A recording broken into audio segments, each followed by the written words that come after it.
Hello नमस्कार भाई सभी को। पिछले वीडियो हमने जो मौर्य काल से और जो मौर्य वंश से जो पूछे गए प्रश्न थे तो हमने वो 84 तक डिस्कस किए थे पिछली वीडियो में। तो आज हम इस वीडियो में 85 से स्टार्ट करेंगे, जो कि संगम काल या जो आगे टॉपिक है उससे पूछे गए प्रश्न है। चलिए शुरू करते हैं भाई। 50वां क्वेश्चन है, प्रारंभिक तमिल साहित्य संगम ग्रंथों के अनुसार गांव में रहने वाले बड़े भूमालिकों को क्या कहा जाता था, यह बताना आपको।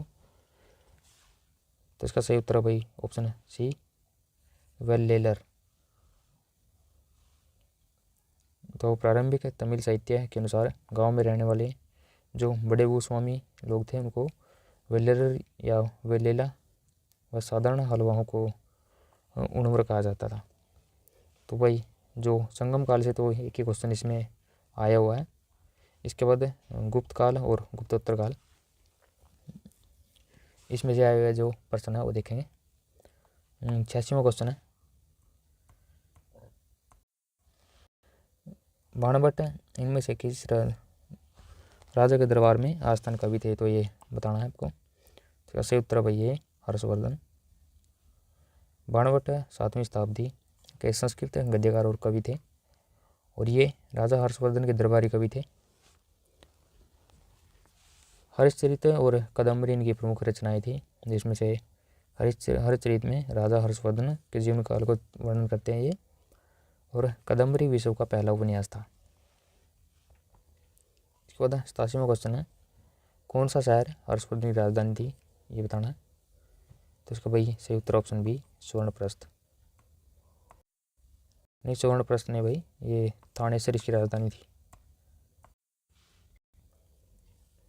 हर्षवर्धन का संबंध थानेसर के वर्धन वंश या पुष्यभूति वंश से था। 606 ईस्वी में हर्षवर्धन को थानेसर की गद्दी पर बैठाया गया था और हर्षवर्धन राजगद्दी पर आसीन हुआ तब उनकी राजधानी थानेसर थी और बाद में उसने अपनी राजधानी कन्नौज स्थानांतरित कर दी थी। इसके बाद 647 ईस्वी में सम्राट हर्षवर्धन की मृत्यु हो जाती है और बांसखेड़ा अभिलेख में राजा हर्षवर्धन के शासनकाल की महत्वपूर्ण घटनाओं और उनकी प्रशासनिक व्यवस्थाओं का उल्लेख मिलता है। और हर्षवर्धन प्रभाकर वर्धन के पुत्र थे। तो ये हमने देखा, ये प्रश्न अगला जो है, ये राजा हर्षवर्धन किसके पुत्र थे, तो ये प्रभाकर वर्धन के पुत्र थे। इसके बाद 18वां क्वेश्चन है, राजा पुलकेशिन द्वितीय जिसने हर्षवर्धन को हराया था वो बताना है किस राजवंश के थे। तो इसका सही उत्तर है भाई डी, चालुक्य। पुलकेशिन द्वितीय चालुक्य राजवंश का पराक्रमी और प्रसिद्ध शासक था, जिसका शासनकाल 609 से 642 ईस्वी था। पुलकेशिन द्वितीय सबसे महत्वपूर्ण सैनिक संघर्ष उत्तर भारत के सर्वशक्तिमान शासक हर्षवर्धन के विरुद्ध हुआ था और यह युद्ध हर्षवर्धन को पराजित करके परमेश्वर की उपाधि पुलकेशिन द्वितीय द्वारा धारण की गई थी। और पुलकेशिन द्वितीय के बारे में हमें अहोल अभिलेख से पता चलता है और उसके समकालीन कवि रवि कीर्ति द्वारा लिखी गई प्रशस्ति से जानकारी हमको मिलती है। इसके बाद नेक्स्ट है भाई, हर्षवर्धन को किसने पराजित किया था, तो ये इसका उत्तर सही है बी, पुलकेशिन द्वितीय। ये 91वां क्वेश्चन है, निम्न राजा हर्षवर्धन ने को अपनी राजधानी बनाया था जबकि थानेसर स्थानांतरित राजधानी जीती थी। तो इसने स्थानांतरित की थी राजधानी, जो इसका उत्तर डी, कन्नौज। हर्षवर्धन अपने बड़े भाई राज्यवर्धन की मृत्यु के बाद 16 वर्ष की आयु में 604 ईस्वी में वो गद्दी पर बैठता है और उनकी बहन राजेश्वरी के जीवन की रक्षा की। और हर्षवर्धन ने शशांक की मृत्यु के बाद कन्नौज को अपनी दूसरी राजधानी बनाया था और वर्ष 643 ईस्वी में वेनसांग के लिए कन्नौज के भव्य सभा का आयोजन किया गया था।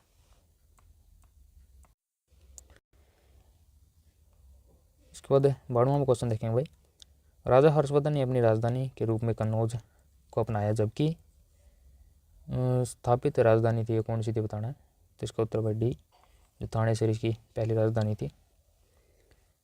उसके बाद 93वां क्वेश्चन है, बाणभट्ट राजा हर्षवर्धन के दरबार में थे, तो ये बताना किसके दरबार में थे। तो ये हर्षवर्धन के आस्थान कवि थे। बाणभट्ट राजा हर्षवर्धन के आस्थान कवि थे और इनकी प्रमुख रचनाओं में कादम्बरी, हर्षचरित, चंडी शतक और पार्वती परिणय आदि हैं। और बाणभट्ट की प्रशंसा बाणोच्चस्तम जगत सार्वम के रूप में की जाती है, और जिसका अर्थ है बाणभट्ट ने इस दुनिया को हर चीज़ का वर्णन इसमें किया है।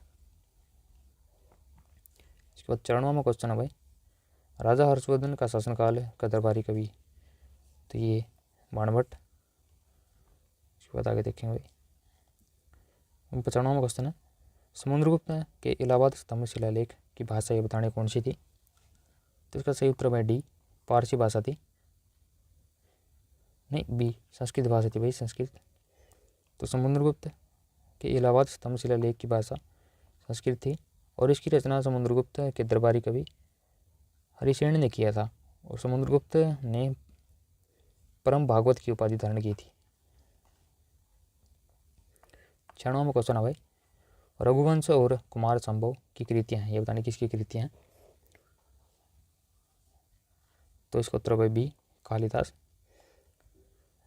रघुवंशम और कुमार संभवम कालिदास की कृतियां हैं। वो चाणक्य द्वारा लिखी गई पुस्तक अर्थशास्त्र है। तुलसीदास ने रामचरितमानस की रचना की है और वाल्मीकि द्वारा रामायण की रचना की गई है। 97वां क्वेश्चन है भाई, थानेसर के राजा प्रभाकर वर्धन ने किन विदेशी आक्रमणकारियों को पराजित किया था, तो इसका उत्तर है डी, हुणों को। पंजाब में हुणों के साथ प्रभाकर वर्धन का युद्ध हुआ था, और हर्षचरित से पता चलता है कि अपने बड़े पुत्र राज्यवर्धन को हुणों से युद्ध करने के लिए उत्तरापथ भेजा गया था। और यहाँ पर उत्तरापथ से तात्पर्य जो पश्चिमोत्तर सीमा प्रांत के प्रदेशों से है। इसके बाद 98वां क्वेश्चन है भाई, इलाहाबाद स्तंभ शिलालेख में किसकी उपलब्धियां दर्ज की गई है, तो इसका उत्तर है ये, समुद्रगुप्त। इसमें समुद्रगुप्त की उपलब्धियां दर्ज की गई है इलाहाबाद को जो स्तंभ शिलालेख है, और इस शिलालेख में समुद्रगुप्त की विजय और गुप्त साम्राज्य की सीमाओं का उल्लेख है। और इस शिलालेख के अनुसार समुद्रगुप्त ने 9 राजाओं और दक्षिण में 12 राजाओं को पराजित किया था, और सभी आठविक राज्यों को सहायक राज्य बना लिया था। यह चंपू काव्य शैली में लिखा गया है। ये 99वां क्वेश्चन है भाई, बाणभट्ट किस राजा के राजकवि थे, तो ये उत्तर है इसका बी, हर्षवर्धन। बाणभट्ट 7वीं शताब्दी में संस्कृत गद्यकार कवि ये राजा हर्षवर्धन के मित्र और राजकवि थे। कादम्बरी और हर्षचरितम इनकी प्रसिद्ध ग्रंथ है। इसके बाद 100वां क्वेश्चन है भाई, राजा हर्षवर्धन के शासनकाल में दरबारी कवि कौन थे, तो इसका उत्तर भाई सी, बाणभट्ट। हर्षचरित किसके द्वारा लिखी गई थी, ये बताना है, इसका उत्तर डी, बाणभट्ट। तो लगभग ये जो प्रश्न बार बार आ रहे हैं तो ये रिपीट होते हैं, तो यही प्रश्न लगभग पूछता है जैसे जो प्रीवियस ईयर के हैं, तो यही जैसे बार बार आ रहे हैं। बाणभट्ट द्वारा लिखा गया था। बाणभट्ट कनौज के सम्राट हर्षवर्धन का राजकवि था, और संघर्ष के बारे समय में प्राचीन इतिहास की महत्वपूर्ण जानकारी मिलती है। हरिश्चरित बाणभट्ट की ऐतिहासिक काव्य है, ये बताना है। इसके बाद 102वां क्वेश्चन है भाई, वेनसुआंग जो यात्री था ये किसके शासनकाल के दौरान आया था, ये बताना है। तो इसका उत्तर वैसी हर्षवर्धन, चीनी यात्री था ये, और 666 से 647 के समय में भारत आया था। और यह सम्राट हर्षवर्धन की राजधानी कन्नौज, इसका नाम प्राचीन कन्याकुमारी जिसका नाम है, 637 में पहुंचा था। और अपनी यात्रा वृत्तांत शियुकी नामक ग्रंथ इसने लिखा था। और प्रभाकर वर्धन ये वर्धन वंश का प्रथम शासक था। इसके बाद नेक्स्ट है भाई 103वां क्वेश्चन है, इतिहास में उल्लेख मिलता है कि चीनी विद्वान राजा हर्ष के शासनकाल में थानेसर गए थे, तो इसको उत्तर भाई डी, ये वेनसुआंग के उत्तर मिलता है हमें। वर्धन वंश का प्रथम शासक बताना कौन था, तो इसको उत्तर है बी, प्रभाकर वर्धन। इसके बाद 105वां क्वेश्चन है भाई, थानेसर नामक नगर किस प्रसिद्ध राजा की राज्य की राजधानी थी, तो इसका उत्तर है ये हर्षवर्धन। तो हमने ये देखा है, पीछे डिस्कस किया है, 7वीं शताब्दी में अपनी राजधानी कन्नौज स्थापित करी और 606 से 647 इसका शासनकाल माना जाता है। तो हर्षवर्धन का ये बताना है, ये शासनकाल इसका बताना है। इसका उत्तर है ये 606 से 647। इसके बाद नेक्स्ट है भाई प्रभाकर वर्धन, वर्धन वंश का पहला राजा था। तो ये कहाँ का था ये बताना है। तो इसका उत्तर भाई ये थानेसर। तो ये हमने डिस्कस करे रखे हैं भाई। ये थानेसर का राजा था, पुष्यभूति वंश नाम से जाना जाता है। 6ठी शताब्दी 7वीं शताब्दी तक इनका वो था। इसके बाद 604 में इसकी मृत्यु हो जाती है प्रभाकर वर्धन की। उसका ज्येष्ठतम पुत्र राज्यवर्धन था, हर्षवर्धन। ठीक है, तो उसके बाद नेक्स्ट है गुप्त वंश के बाद ईसा की 6ठी शताब्दी के मध्य में पंजाब पर वर्चस्व स्थापित किया। तो इसका उत्तर है डी हूण। गुप्त वंश के बाद ईसा की 6ठी शताब्दी के मध्य में हुणों ने पंजाब पर वर्चस्व स्थापित किया था। इसके बाद नेक्स्ट है भाई हर्षवर्धन की मृत्यु के बाद राजाओं ने कन्नौज पर शासक किया था। तो उसको उत्तर वैसी जो गुर्जर प्रतिहार वंश था, तो उन्होंने इस पर शासन किया था हर्षवर्धन की मृत्यु के पश्चात। और राजा प्रतिहार राजा मिहिर भोज ने कन्नौज एवं कलिंजर को जीतकर अपने राज्य में मिलाया था। इसके बाद 110वां क्वेश्चन है भाई हर्षवर्धन राजा द्वारा शासित थानेसर के आसपास की थी। तो ये बताना कि थानेसर किसके आसपास थी। तो इसका उत्तर ऑप्शन है कुरुक्षेत्र। अलबिरूनी के अनुसार हर्षवर्धन द्वारा शासित थानेसर कुरुक्षेत्र के स्थित होने के कारण ये बहुत महत्वपूर्ण था। और थानेसर शैव धर्म में प्रसिद्ध केंद्र होने के कारण इसका नाम स्थानेश्वर पड़ा था। इसके बाद नेक्स्ट है भाई वर्धन वंश का संस्थापक बताना आपको कौन सा है। तो इसका उत्तर डी पुष्यभूति। पुष्यभूति वर्धन वंश का संस्थापक माना जाता है और सबसे महान शासक इसका हर्षवर्धन था। और हर्षचित का लेखक बाणभट्ट और चीन यात्री हुएनत्सांग हर्षवर्धन के समय भारत आया था। 644 हरियाणा का इसका निवास था। इसके बाद नेक्स्ट भाई हर्षवर्धन की जीवनी हरिश्चरित्र एक संस्कृत कवि द्वारा लिखी गई थी, उसका संबंध थानेसर से वर्णित करती है। तो ये बताना कौन सी है, कौन है वो। तो ये बाणभट्ट। इसके बाद नेक्स्ट है चीनी यात्री हुएनत्सांग हरियाणा में निवास कब तक रहा। तो इसको उत्तर भी 633 से 644 तब तक इसका निवास माना जाता है। इसके बाद नेक्स्ट है भाई हुएनत्सांग के शासन किस शासनकाल दौरान आया था। तो इसका उत्तर है हर्षवर्धन। इसके बाद नेक्स्ट है भाई नेक्स्ट है बाणभट्ट राजा हर्षवर्धन के दरबार में थे। तो ये थे आस्थान कवि। तो लगभग ये प्रश्न अब जो भी आए हुए हैं भाई ये रिपीट मिलेंगे आपको, लगभग इसी से रिपीट आते हैं, यही प्रश्न आते हैं बार बार। ठीक है, तो आप इनको अच्छे से कीजिएगा। इसके बाद नेक्स्ट है भाई बाणभट्ट इनमें से किस राजा के दरबार में आस्थान कवि थे। तो देखा यही क्वेश्चन बार बार आते हैं लगभग, जैसे जो प्रीवियस ईयर होते हैं तो लगभग कम से कम भी 10% तो जो 25 नंबर की रहना जी की आती है या और लगभग उसमें जीएस में तो बहुत से तो ऐसे रिपीट हो जाते हैं वही प्रश्न। इसके बाद नेक्स्ट देखो राजा विक्रमादित्य किस वंश में थे, ये बताना है। तो इसका उत्तर भाई ऑप्शन है ये गुप्त वंश के शासक थे। राजा विक्रमादित्य गुप्त वंश से संबंधित है। चंद्रगुप्त द्वितीय समुद्रगुप्त का पुत्र था। चंद्रगुप्त द्वितीय ने देवगुप्त, परमा भागवत और विक्रमादित्य जैसी अनेक उपाधियां धारण की थी और गुप्त वंश का संस्थापक ईश्वरगुप्त को माना जाता है। इसके बाद नेक्स्ट है भाई हुएनत्सांग के अनुसार 6ठी शताब्दी में सबसे अधिक बौद्ध मठ किस स्थान पर थे। तो ये बताना है। तो इसका उत्तर भाई सी थानेसर। तो इसका बताना भाई 6ठी शताब्दी में हरियाणा के सबसे थानेसर में थे। ठीक है, तो ये वही पुरानी बात। इसके बाद नेक्स्ट है भाई फाहियान भारत की यात्रा करने वाला पहला, ये बताना कौन था। तो इसका उत्तर भाई सी ये चीनी यात्री था। फाहियान भारत की यात्रा करने वाला पहला चीनी यात्री था। और यह गुप्त राजवंश के शासक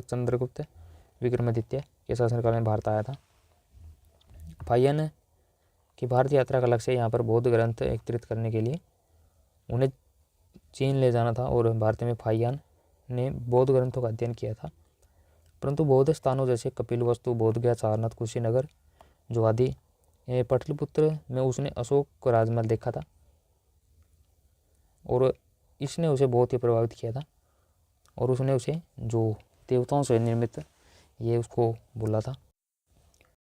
इसके बाद भाई अगला प्रश्न है, ह्वेनसांग यात्री था, तो ये बताना कौन सा यात्री था। तो ये चीनी यात्री था। तो यह हर्षवर्धन के शासनकाल में आया था और इसी युग इसका जो इसकी पुस्तिक है। पुलकेशिन द्वितीय ने किसी युद्ध में मंगलेश का वध किया था, ये प्रश्न बताना आपको। तो इसको उत्तर भाई ऑप्शन है एलंत वंतु सिंघबे,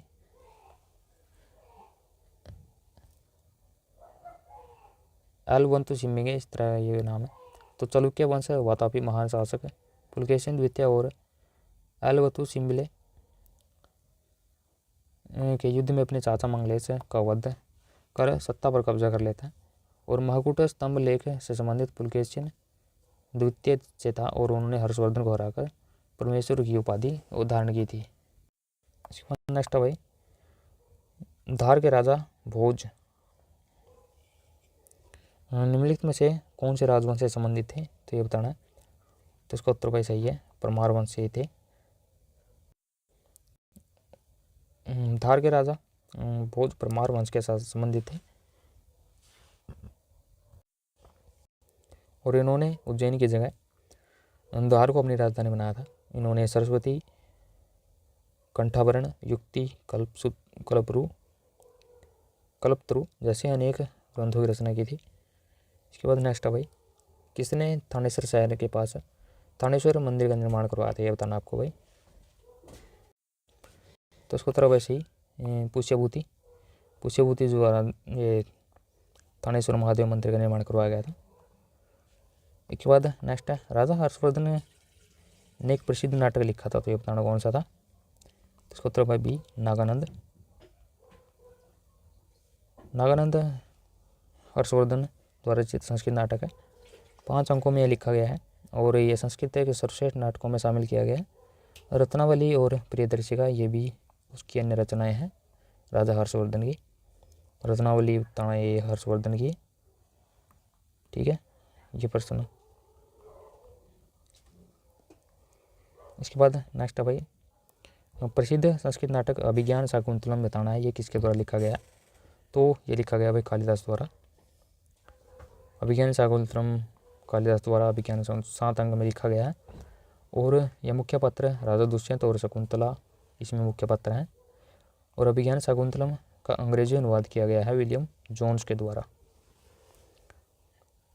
देवी चंद्रगुप्तम के लेखक कौन है, ये बताना आपने। तो उत्तर भाई ये जो विशाख दत्त है, ये देवी चंद्रगुप्तम के लेखक हैं। देवी चंद्रगुप्तम के लेखक विशाख दत्त हैं और ये संस्कृत के कवि और नाटककार है और इनकी रचना है जो एक मुद्रा राक्षस। इसके बाद नेक्स्ट है भाई, कालिदास ने लिखी है, तो इसका उत्तर भाई सही डी रघुवंश। कालिदास की रचना है जिसमें रघुवंशम, कुमार संभवम, मेघदूतम, अभिज्ञान शाकुंतलम, विक्रमोर्वशीयम, इसके बाद मालविकाग्निमित्रम और ऋतु संहार, ये इनकी रचनाएं हैं। अगर प्रश्न है कुमार संभवम किसके द्वारा लिखा गया, तो ये कालिदास की रचना है।